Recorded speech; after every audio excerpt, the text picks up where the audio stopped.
സുഹൃത്തുക്കളെ, അന്നേരം നിങ്ങൾ ഈ കാണുന്നതാണ് ശരിക്കും വെണ്ടയ്ക്ക കൃഷി.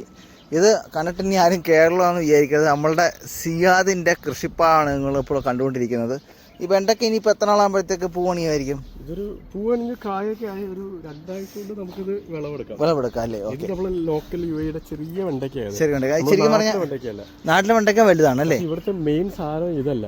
നിങ്ങൾ അങ്ങോട്ട് നോക്കും നല്ല. ഇത് ശരിക്കും നമ്മൾ നാടൻ മലമ്പറിയൊക്കെ ഇച്ചിരി വലിപ്പം കൂടുതലുണ്ടെന്ന് തോന്നുന്നു. അതെ അതെ അതെ. അയ്യോ, ഇത് മൊത്തം മലമ്പറിയാണല്ലോ. മലമ്പറിയോട് മലമ്പറി. താഴെ നോക്കി ചവിട്ടുന്നൊക്കെ മൾബറി ആയിരിക്കും. താഴെ മൊത്തം മലമ്പറി. സൂപ്പറാണെന്ന് പറയാം. സൂപ്പർ പറയുന്നേ. അടിപൊളി. മൽബറി വെച്ച് മലമ്പറി വെച്ച് ക്ഷീണിച്ചപ്പോഴത്തേക്കാണ് ആള് ചോദിച്ചത്, സിയാദ് ചോദിച്ചത്, ദാണ്ട ഒരു നാരങ്ങ വെള്ളം കുടിക്കുന്നുണ്ടെന്ന്. ദാണ്ട നിൽക്കുന്ന നേരം നാരങ്ങ അല്ല വിളഞ്ഞ് തുടുത്തിങ്ങനെ നിൽക്കുകയാണ് കേട്ടോ. അന്നേരം ഇനിയിപ്പോൾ നാരങ്ങ വെള്ളം കുടിച്ചിട്ട് അങ്ങ് പോകാമെന്ന് വിചാരിച്ചു. ഇതേ നമുക്ക് പരിചയമുള്ള ഒരാൾ ഇവിടെ നിൽപ്പുണ്ട്. അതാണ് മാവിൻ്റെ പറയുമ്പോൾ നിങ്ങൾ എന്താണ് പറഞ്ഞത്?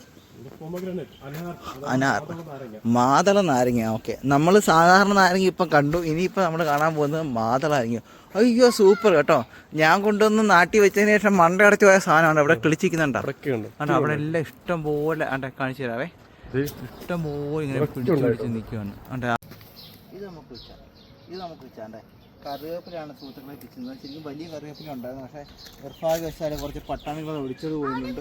കറിവേപ്പില, മുല്ലപ്പൂ, മൽബറി.